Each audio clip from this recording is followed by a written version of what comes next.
Hello, good morning, dear students.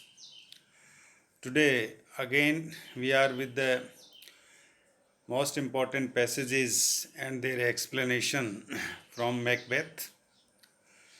I hope that these explanations and the reference to the context of the important passages will help you to understand about the play very well and efficiently so that you will be able to not only understand the text but you will understand the real theme, real picture, or the real story of Macbeth.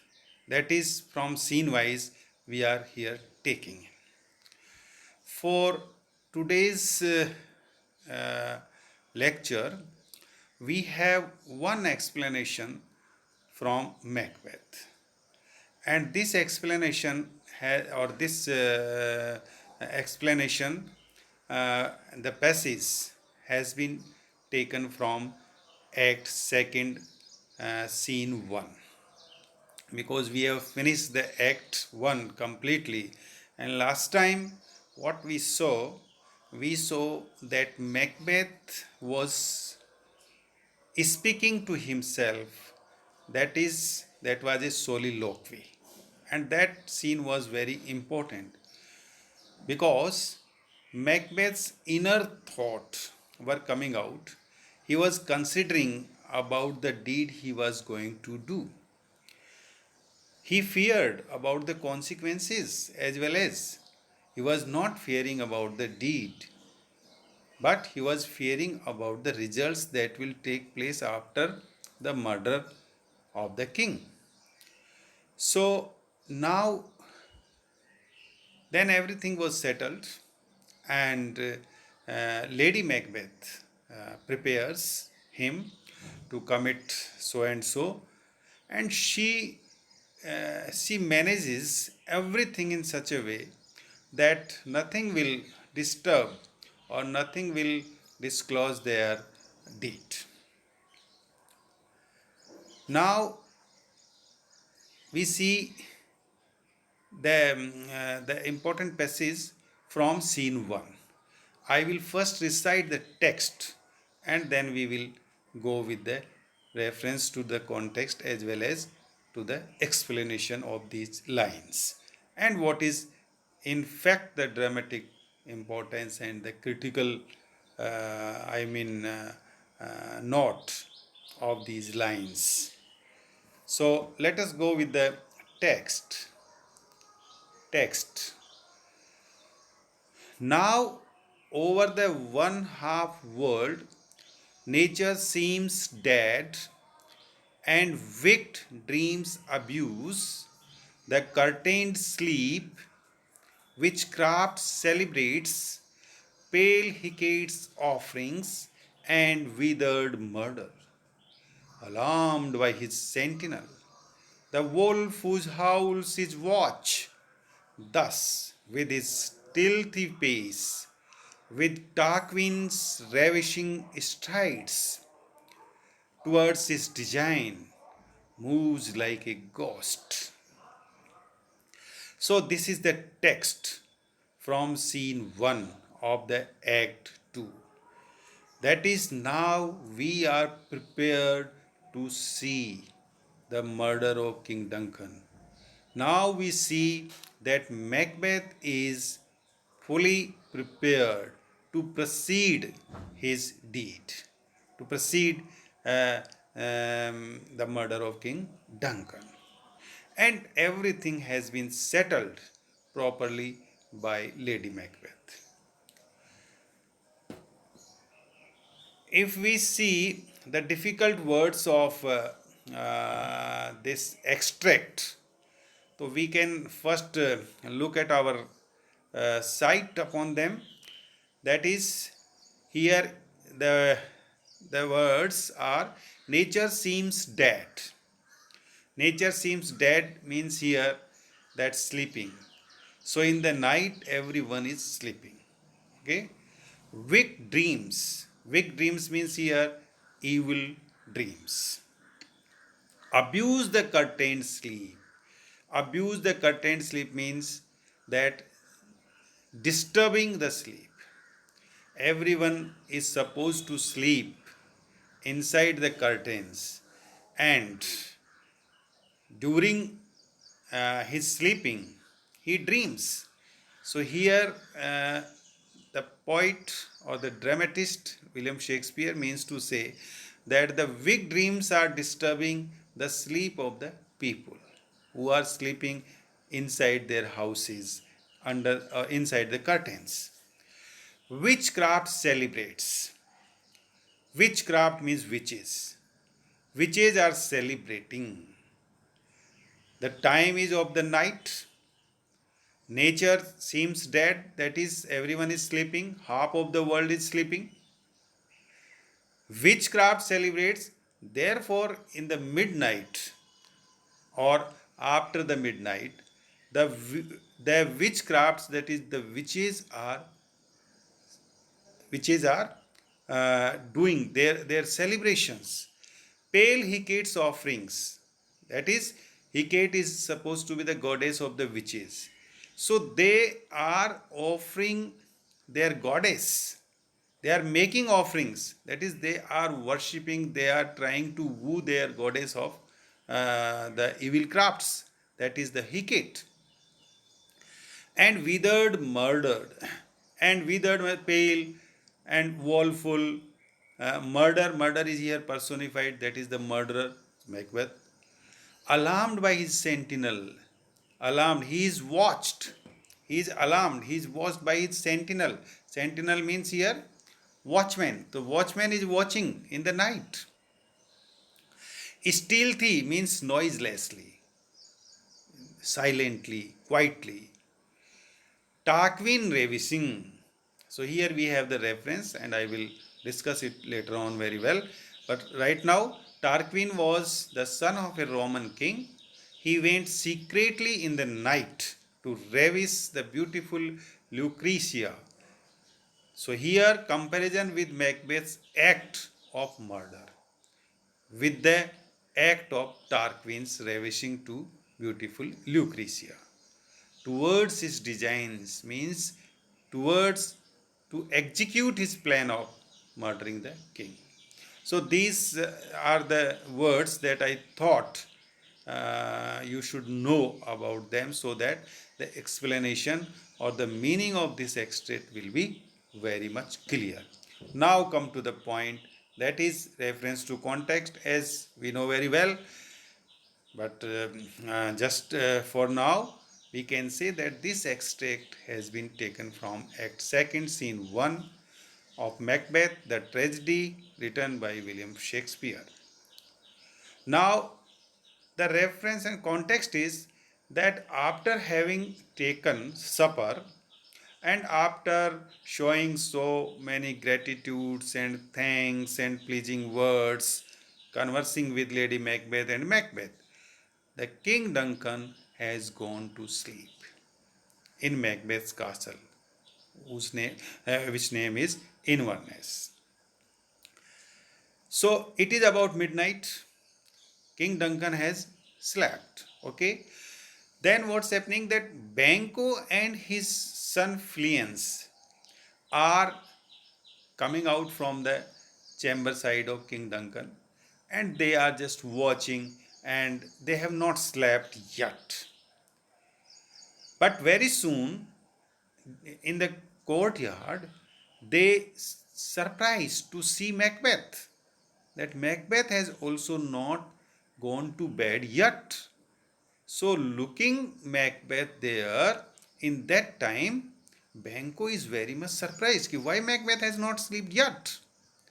Banquo did not sleep because he was at the service of King Duncan. Therefore, he was late in sleeping. But Macbeth must have slept right now, but he is still walking in the corridor towards the chamber of King Duncan. So then they meet and they both speak for a moment about the witches, about the prophecies of the witches. They discuss, Macbeth initiates the prophecies that were made by the witches. But Banco doesn't take any interest in that, and he say, leave it apart. We will talk about it later on. And in this way, they leave apart. Then Banco and Fleance went away, and Macbeth sends a servant. There was a servant, Macbeth sent him that please go to Lady Macbeth and ask her to ring the bell when the drink is ready. So go and ask Lady Macbeth to ring the bell when the drink is ready. This was in fact a agreed sign. It means that it is right time to murder the king. If there was the signal of the bell from Lady Macbeth, it means everything was okay and Macbeth can go to the can proceed towards the chamber of King Duncan and do the deed. So, this way he proceeds. When Macbeth left alone, so this was done. The servant goes out. Now Macbeth is alone. And the night absolutely midnight was there. He sees a vision of dagger. A dagger was placed ready for him to clutch. He sees a dagger in his imagination. And upon this dagger, there were the drops of blood on it. Macbeth wants to catch it, but it moves away because it was the dagger of imagination. It was not a real dagger, but it was the creation of Macbeth's imagination. And this is very important from the dramatic importance point of view because it means that the Macbeth was very much filled with the horror of the deed, and therefore a dagger comes before his eyes, and it leads Macbeth towards the deed. So Macbeth wanted to catch it but couldn't. But it was definitely okay that it was leading Macbeth, it was pointing Macbeth to do the action of murder. So, seeing the uh, stained drops of blood upon the dagger, Macbeth again fears of the deed that he was going to do. So this is the context of these line, or this is the context of the scene 1 of Act 2. Now, if we go with these lines, with this text, which was again spoken by Macbeth, because Macbeth is now alone, so there is nobody on the stage who is hearing to him, but we are the audience, we are the readers, we are hearing what he says and what is running in his mind. So let's go with these lines. These lines contains Macbeth's reflection on the midnight hour when he is going to assassinate King Duncan. So this is these lines are reflection of Macbeth in the midnight hour. How he thinks that about the time when he is ready to commit the murder of king. He says that it is the time when nature and human beings are sleeping soundly. So we saw the text, the lines. Now over the one half world nature seems dead. that is the human beings and nature, or we can say the half of the world is now sleeping, Macbeth says, because it is the midnight hour. Weak dreams abuse the curtained sleep. As I told you earlier, that weak dreams, evil dreams, evil dreams are disturbing the human beings who are sleeping there. Evil dreams are haunting the sleeping persons. In fact, the evil dreams are disturbing their peaceful sleep.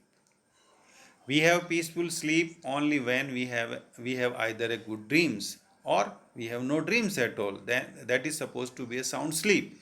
But here the human beings are dreaming evil dreams, and evil dreams are in fact disturbing and are becoming the obstacles in their peaceful sleep.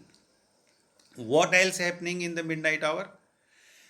Macbeth says the witches are placating their deity Hecate.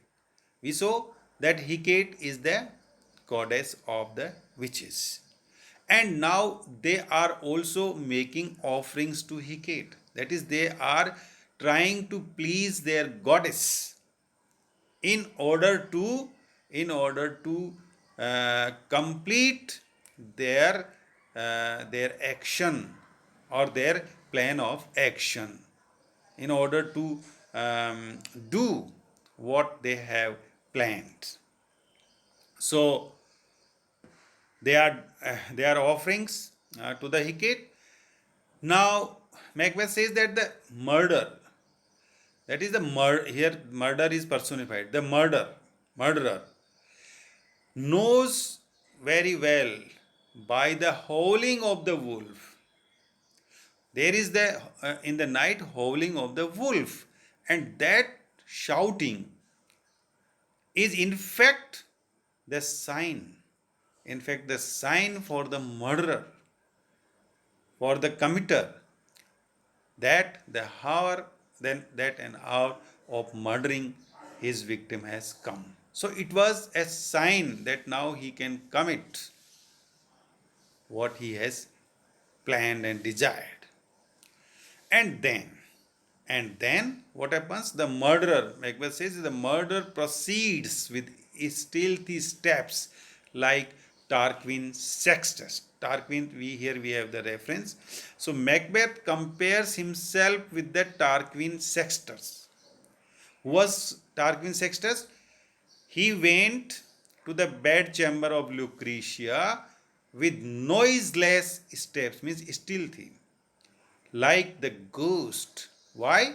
In order to molest her, in order to rape her. So here Macbeth has been compared with Tarquin Sextus. Okay, and Lucretia here has been compared with King Duncan. So as the Tarquin Sextus proceeded and went to the chamber of Lucretia with noiseless steps in order to molest her, in the same way here Macbeth is proceeding towards the chamber of King Duncan in order to kill her. After this, Lucretia, as we know the reference, that she stabbed herself, she suicided herself, telling the story of her rape.